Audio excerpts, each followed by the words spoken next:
आखिर क्या हुआ? जब दूर से आए हुए साधु बाबा को रामलला ने बाल स्वरूप में दर्शन दिए।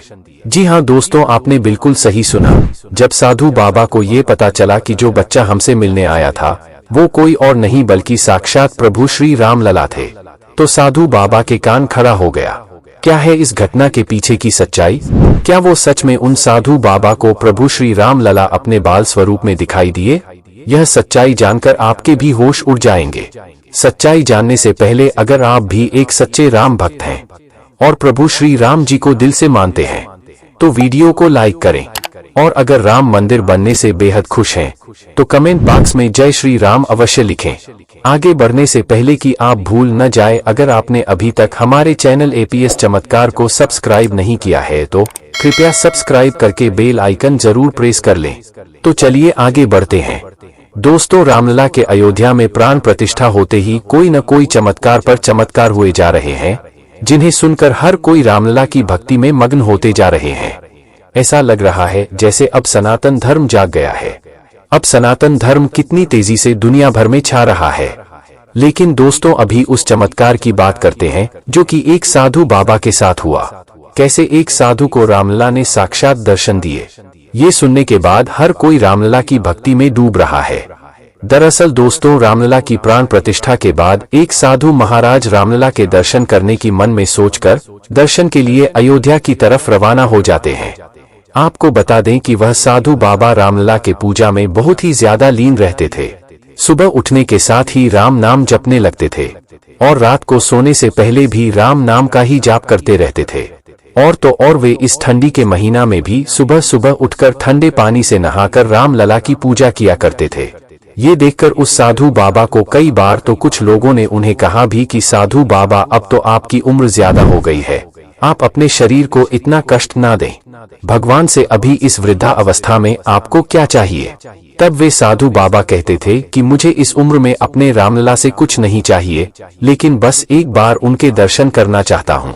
और इसी आस को लेते हुए जब रामलला की प्राण प्रतिष्ठा हुई, तब 22 जनवरी के दिन किसी सामान्य इंसान का प्रवेश नहीं था, तो वे साधु महाराज 23 जनवरी को रामलला के पास जाने की ठान लेते हैं।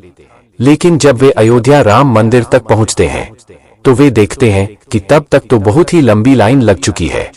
क्योंकि वे बहुत दूर से आए थे इसलिए जल्दी नहीं पहुंच पाए थे। लेकिन उन्होंने हार नहीं मानी और लाइन में लग गए। जैसे जैसे दिन ढलता गया, सभी भक्तजन दर्शन करके जाते रहे और शाम होती ही चली गई। लेकिन जब तक उन साधु महाराज का दर्शन करने का नंबर नहीं आया, और अब काफी रात हो चुकी थी और रामलला के सोने का समय हो गया था, तो पुजारी जी ने बाकी बचे हुए भक्तों को कहा कि आप सभी कल आकर प्रभु के दर्शन कर लेना, अब उनके सोने का समय हो गया है। पुजारी जी की ये बात सुनकर सभी लोग वहां से धीरे धीरे करके चले गए, लेकिन वे साधु बाबा कहीं नहीं गए और उदास होकर मंदिर से कुछ दूरी पर जाकर बैठ गए और रामलला को स्मरण करने लगे और बोले कि हे प्रभु, ये कैसी परीक्षा है आपकी? मैं इतनी दूर से आपके दर्शन करने के लिए आया और आपने मुझे दर्शन ही नहीं दिए। तभी रामलला का ऐसा चमत्कार होता है कि वह साधु महाराज अपनी इंद्रियों पर यकीन नहीं कर पाते। होता कुछ यूं है कि जब साधु महाराज उदास चेहरे के साथ बैठे थे, तभी एक नन्हा बच्चा 5 से 6 साल का साधु बाबा के पास आता है और उनको कहता है कि बाबा, आप उदास क्यों बैठे हैं? तभी वह साधु बच्चे की तरफ देखते हैं और वह बच्चा मुस्कुराते हुए फिर से बोलते हैं, बाबा आप उदास ना होइए, और आपको मंदिर के पुजारी जी बुला रहे हैं, जाइए। तभी वह बच्चा उन साधु बाबा को हाथ पकड़कर मंदिर के मेन दरवाजे तक ले जाते हैं और कहते हैं कि आप रुकिए, मैं पुजारी जी को बुलाता हूँ। इतना बोल के वो बच्चा वहां से जाता है। तभी पुजारी जी एक हाथ में छोटे बर्तन लिए मेन दरवाजे की ओर आते हैं और साधु को वहां खड़े पाते हैं तो उनसे पूछते हैं कि हे साधु बाबा, आप यहाँ क्या कर रहे हैं? तब वे साधु बाबा वहां बीती सभी बातें पुजारी जी को बताते हैं। तो पुजारी जी कहते हैं कि मैं आपकी बात तो समझ गया, लेकिन आप इस छोटे बच्चे की जो बात कर रहे हैं, मेरे पास तो कोई बच्चा नहीं आया। द्वार खुलवाने के लिए मैं तो रामलला के सामने रखे दीपक में घी डालने के लिए आया था। तभी साधु हैरान रह जाते हैं और मन ही मन उस नन्हे बच्चे के बारे में सोचने लग जाते हैं। लेकिन पुजारी जी कहते हैं कि आप चिंता ना करें, जब आप यहाँ तक आ ही गए हैं तो रामलला के दर्शन भी कर ही लीजिए। और पुजारी जी द्वार खोल देते हैं। तब ये साधु महाराज राम लल्ला के दर्शन करते हैं और उनके चमत्कार को नमन करते हैं। और फिर पुजारी जी उन साधु बाबा को आज की रात रहने की जगह देते हैं और भोजन देते हैं। अगले दिन वो साधु बाबा रामलला के सुबह दर्शन करके अपने गांव के लिए रवाना हो जाते हैं और सभी को इस चमत्कार के बारे में बताते हैं और सभी लोगों को कहते हैं कि रामलला ने उन्हें एक बालक के रूप में दर्शन दिए हैं। ऐसे अनेकों चमत्कार आजकल अयोध्या नगरी में हो रहे हैं। एक बहुत ही बड़ा चमत्कार और जान लीजिए दोस्तों, जब रामलला के मंदिर बनने का फैसला आना था तब एक और चमत्कार हुआ था। इसका एक प्रमाण पत्रकार हेमंत शर्मा की किताब युद्ध में अयोध्या में मिलता है। फैजाबाद जिला अदालत ने 1 फरवरी 1986 को विवादित स्थल का ताला खोलने का आदेश दिया था। जिले के जज कृष्ण मोहन पांडेय के इस आदेश के पीछे एक काले बंदर की दैवीय प्रेरणा को माना जाता है।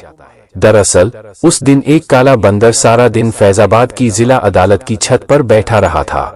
जज कृष्ण मोहन पांडे ने 1991 में प्रकाशित अपनी आत्मकथा में लिखा है, जिस रोज मैं ताला खोलने का आदेश लिख रहा था, मेरी अदालत की छत पर एक काला बंदर पूरे दिन फ्लैग पोस्ट को पकड़कर बैठा रहा। वे लोग जो फैसला सुनने के लिए अदालत आए थे उस बंदर को फल और मूंगफली देते रहे, पर बंदर ने कुछ नहीं खाया, चुपचाप बैठा रहा। फैसले के बाद जब डीएम और एसएसपी मुझे मेरे घर पहुंचाने गए तो मैंने उस बंदर को अपने घर के बरामदे में बैठा पाया। मुझे आश्चर्य हुआ, मैंने उसे प्रणाम किया। वह कोई दैवीय ताकत थी जो कि रामलला के मंदिर पक्ष में ही फैसला करवाना चाहती थी।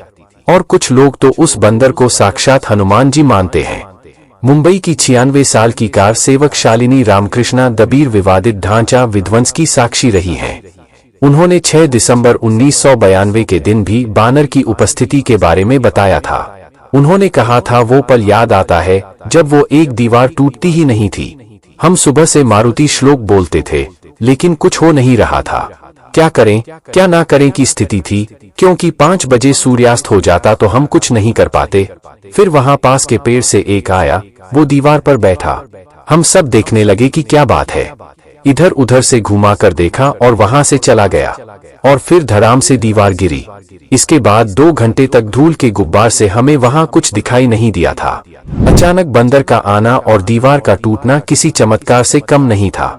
और भी अनेकों चमत्कार हुए जो कि रामलला की उपस्थिति को दर्शाते थे। तो दोस्तों, क्या लगता है आपको, कौन था वो छोटा बच्चा जो कि साधु को मंदिर तक ले गया? और कौन थे वो बंदर जो कि अदालत की छत पर फैसला आने तक बैठे रहे?